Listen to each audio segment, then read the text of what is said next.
All right, Nick, let's talk about the Pittsburgh Steelers. This is the time of year where teams do things to get ready for impending free agency and for the draft. They've got to start to make moves on their roster. And Pittsburgh has done something recently here that I think is signaling that they are about to do something big. I think this is really great news for the Steelers. We'll break this down in just a moment. But before we get to that, I'm Andrew, and this is Saturday Morning Inspection.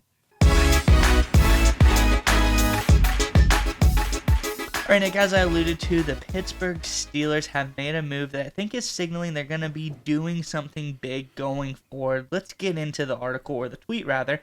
We can talk more about it on the other side. This is from over on X, and it's at Steelers Update. It says, the Steelers have released outside linebacker Preston Smith, saving $13.4 million.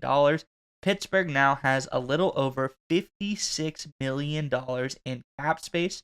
The Steelers acquired Preston Smith in 32 from the Packers ahead of 2024 trade deadline. Smith tallied 13 tackles, 3 for a loss, 2 sacks, and 1 fumble recovery in 8 games for Pittsburgh.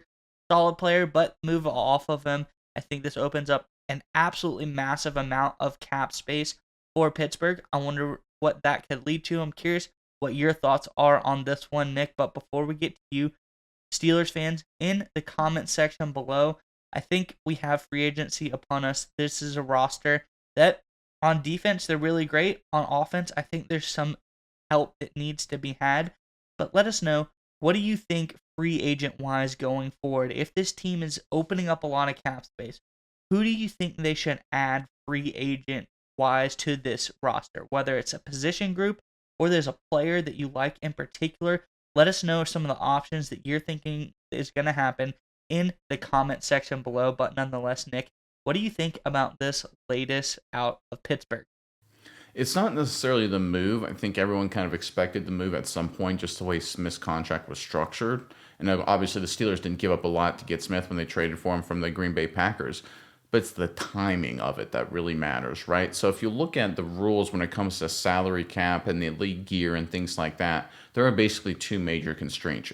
Each and every NFL team has to be under the salary cap at the start of the new league year, right? That's at a few weeks in March and right before the regular season. You just have to be under the cap at those dates. After that, you can cut and trade and sign players as much as you want for after, during. There's some rules about in-season stuff with waiver wire and things like that. But generally speaking, you could cut a player at any time for salary cap purposes. They could have cut Preston Smith now. They could have waited a week. They could have waited a month because they're already under the salary cap by a lot, right? According to the report, you can do a little math there. If he freed up about $13 million and they now up to about 56, they were obviously over $40 million up and over under the salary cap. So they would have easily qualified under the NFL's rule to be under the cap. What does that mean? It means that they're planning to do something so massive so soon that there is a chance that without freeing up this cap space, they would have been over the cap right around the beginning of the new league year.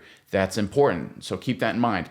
They were thinking of trying to acquire a player that would have added, or multiple players, $40 million-ish of salary cap right around the beginning of the new league year. How do you get to that point? It means you likely trade for a player or get something signed on the books. That way it's effective time 0 of the new league year. That's when the rules come into effect. That's when you have to be under the salary cap. I think the Steelers are going to do something huge there. It could be multiple moves they're trying to set in motion so that way it's all ready to go the moment the new league year starts in March. The only reason you cut Preston Smith now is if you're worried that if you didn't have that extra millions of dollars of cap space, when you make these planned moves, you could be over the cap and then get hit with penalties from the NFL.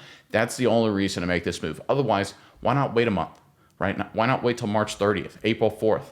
May 6th, right before the draft, right after the draft. It doesn't hurt you to have Preston Smith on your roster. Maybe somebody wants to trade for him, right? You can get a 6th or 7th round pick in return. Why cut him now to free up the cap space? because you're already under the cap by so much unless you're planning to do something absolutely massive. And look, there were some reports that have been debunked about the Steelers calling Trevor Lawrence.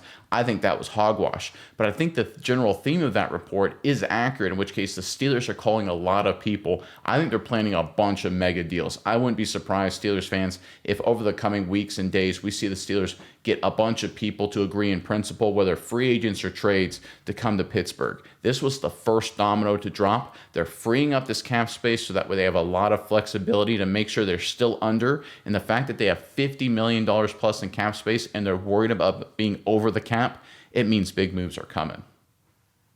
Yeah, Nick, and I think when Pittsburgh fans think what this team needs, a lot of people lean towards what they've been linked to over the last few months is at wide receiver position. Obviously quarterback, but there is a couple of options at quarterback that the Steelers are in-house thinking, whatever the case may be there. You look at some of these wide receiver options. You look at Cooper Kupp, 2025 cap hit $29 million. Deebo Samuel, another option, about $15.8 million rather, cap hit for him. So there's a couple of options out there that I think are really big name guys, really big time things that would be great for the Steelers to pick up. We've done a couple of videos on those in the past, and I think that it's just signaling exactly what you said. There's a move, or I'm thinking a couple of moves that Pittsburgh is looking at here to add some real weight to this roster. We've seen a lot of change recently. We've just seen things going. They've been doing things they haven't normally done, and I'm expecting Pittsburgh to keep that trend going forward. They're gonna make a big splash in free agency. Tomlin knows people haven't been happy with what's going on with this team for a while now, and people have called his job into question at times. They've said, is Tomlin fit for this team? Is he, the guy they need to keep around anymore? I expect Khan to get together. They want to make some big time splashes to show, hey, we are doing what's best for this team. We're doing what's right for this team. And we want to make some big splashes to show that we're ready to do whatever it takes in this coming season to make Pittsburgh back to the same great team it used to be. One final point to end on. People aren't talking about this very much. It's just a rumor, but I think it's very interesting because the numbers work out. Is the Seattle Seahawks have been rumored to be wanting to trade DK Metcalf, their wide receiver. And of course, quarterback Geno Smith has been kind of linked to different trades off and on just because he's relatively cheap. Those two combined cost about 40-ish, a little over $40 million in salary cap space when it's all said and done. It fits what the Steelers are looking for if you need a long-term or short-term answer at quarterback. Maybe you bring back Fields and Geno Smith, duke them out, and bring in another offensive playmaker in DK Metcalf. The numbers make sense. And I'm not saying they go that route. I'm saying that's the option the Steelers have. They have a lot of flexibility, and there's a lot of different ways they can go with this. They can go get Cooper Kupp and Deebo Samuel and bring back Justin Fields, right? They have a lot of options in front of them. I think they're planning internally one key direction. We don't know where that is yet, but I think in the coming days we will get a sense of it. And Steelers fans, watch out. Big moves are coming.